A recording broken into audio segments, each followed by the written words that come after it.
Hello, it's Greg, Wilson and Geiger. We're back. We hope you're having a happy day wherever you're watching this video content from. As always, we'd like to thank you for continued support of Greg, Wilson and Geiger and social media and writing efforts. Thank you, thank you, thank you. Welcome back. We hope you're doing well. Today's topic, too old, too foreign, still knocking for work and employment as an older person living here in Japan. It doesn't mean we have every answer for you, though that we did. Every situation, as they say, and as we often say before these talks, is different. Do your own research, make your own decisions. As always, your life is yours to live, and we hope you live it as well and happily as you can. That being said, let's get to it. Let me tell you what invisibility feels like. It's not dramatic. It's not someone saying no, absolutely not. It's refreshing your email again and again and, to be sure, again. And then checking spam because maybe my future success lies somewhere inside a cryptocurrency scam in my junk folder and a half-price pizza coupon. Thanks for that, Domino's. Reality. I'm an older foreigner living in Japan. It's my whole reason for the gray, grizzled, and gaijin brand. I'm educated. I'm experienced. I speak Japanese, and I've worked hard. And yet, professionally speaking, I sometimes feel like a software update nobody bothered to install, and I'm old enough to remember when that used to take hours by dial-up internet. The paradox, and we hear it constantly, Japan has a labor shortage, and to be sure, it does. A shrinking population, an aging society. Walk anywhere in Japan in public, and you'll see evidence of that. Help wanted signs everywhere. To be sure, I see them when I go out shopping with my lovely wife. And some of them pay a fair wage, although, again, almost all of them are part-time. So logically, someone like me who is looking in earnest for work should be, quote unquote, useful. But here's the paradox. There is a labor shortage. There is not necessarily a flexibility surplus. Japan's employment system was built around hiring young graduates every April. I see it every year that I have taught. Former students now happily employed. Cohorts enter together, train together, and rise up the ranks together. That structure powered corporate giants like Toyota and Sony for decades. It's stable. It's elegant. And here in Japan, to be sure, like anything, it works. But it assumes one thing. You start young and you stay. If you show up at 50 and say, I'm ready to contribute, the system pauses, not because you lack ability, but because you aren't in the original Japanese, God bless them, blueprint of how things should work in a company. But it's the silent question. When you're older and job hunting, nobody says it, but you can hear it if you listen carefully. What happened to you? Why aren't you already settled? Why aren't you applying for something better? Code for why the heck are you applying here?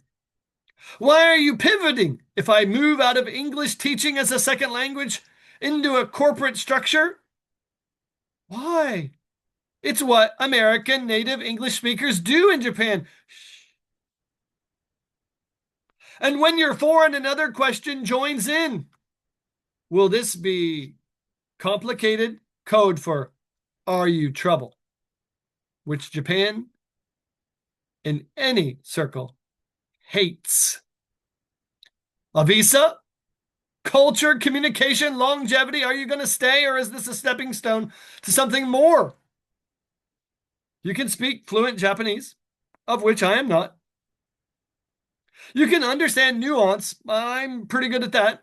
And you can survive the paperwork at City Hall, of which I can tell you there is a ton for almost anything job and health related, as I have found out recently. But you still feel like you are auditioning for least risky non-Japanese applicant. Yeah. The resume that doesn't fit. My resume tells a story of effort, graduate school, teaching, research, side gigs, extra work whenever I could get it here. In many places and countries, that might signal my adaptability. Here, it signals perhaps my instability. Why so many roles? Why so many jobs? Why no single company for 20 plus years? Because I didn't enter at 22 and ride the escalator of labor up. I entered somewhere near the emergency stairs. God bless those people stuck in Tokyo Skytree elevator for 5.5 hours this week. And I've been climbing ever since. Up, up, up, and often down. Age is not a neutral thing in Japan. It carries narrative. At 25, you have potential. Woo!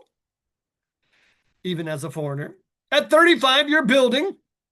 I remember those days. At 50, you're supposed to be established. A career, a job, looking towards the end of the journey. So if you're still knocking at 50, it feels like you're breaking the script. Like showing up to a marathon at a mile 18 and asking, can I join several marathons in the area just last weekend?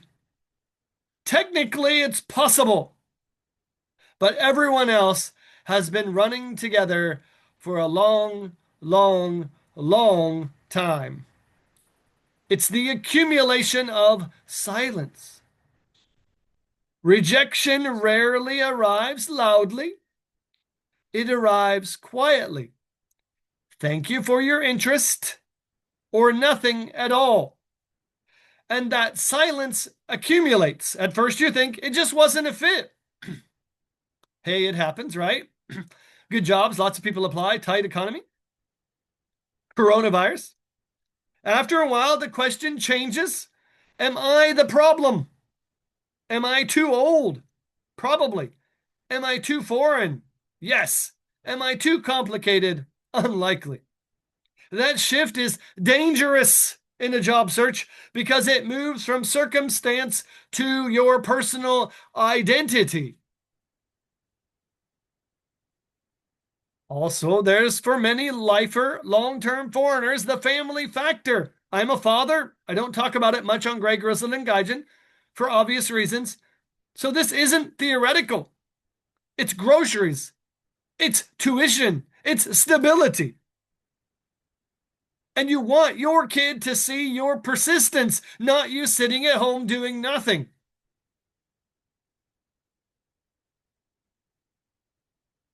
You just don't want them to see you whispering to your laptop, please, just an interview.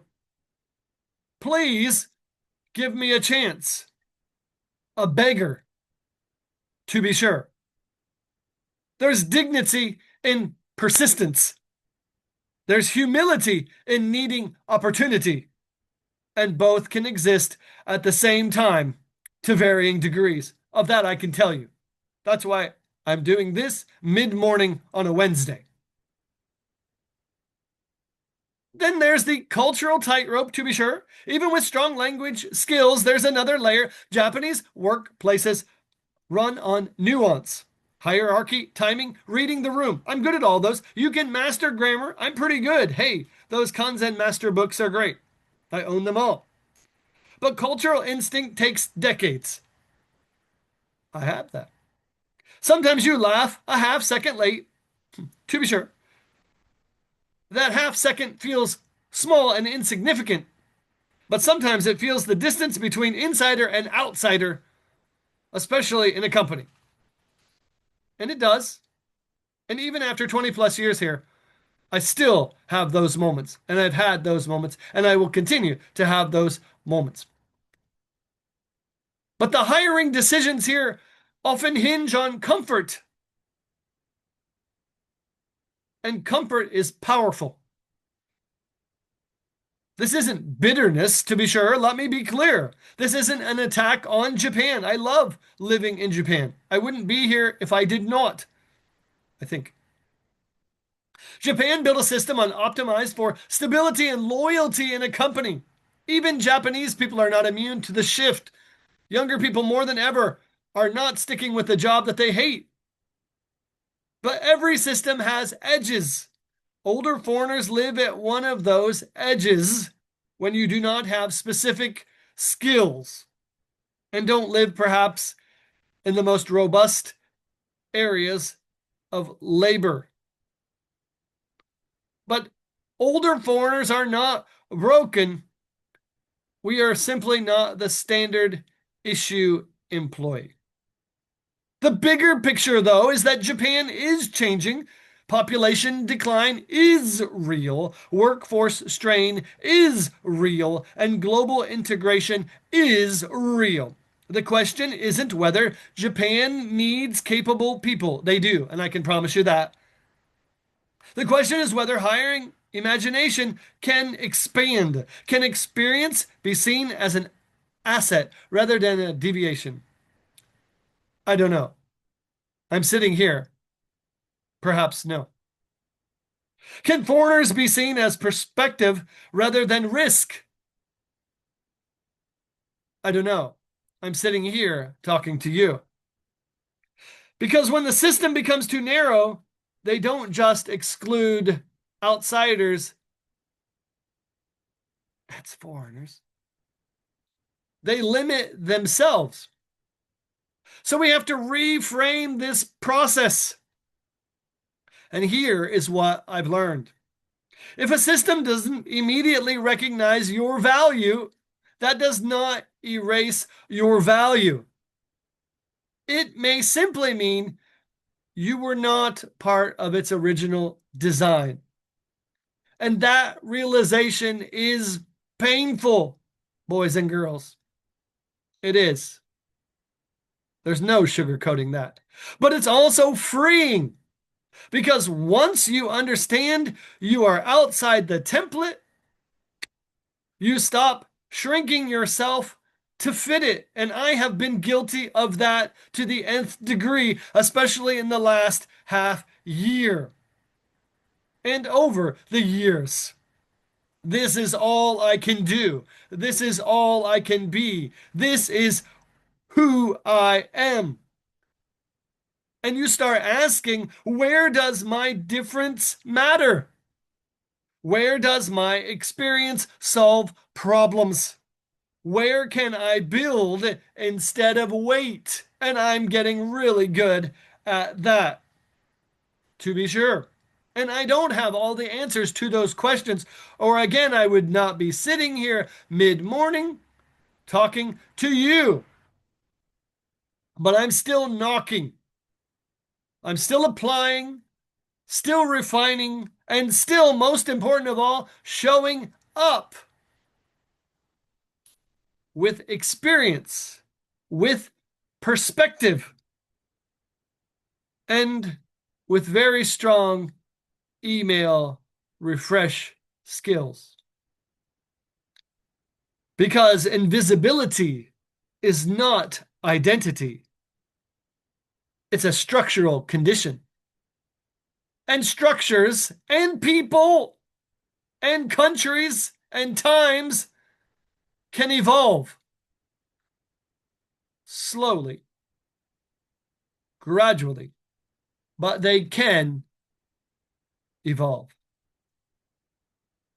Until then, I'll keep knocking. That's it. And as always, have a great day.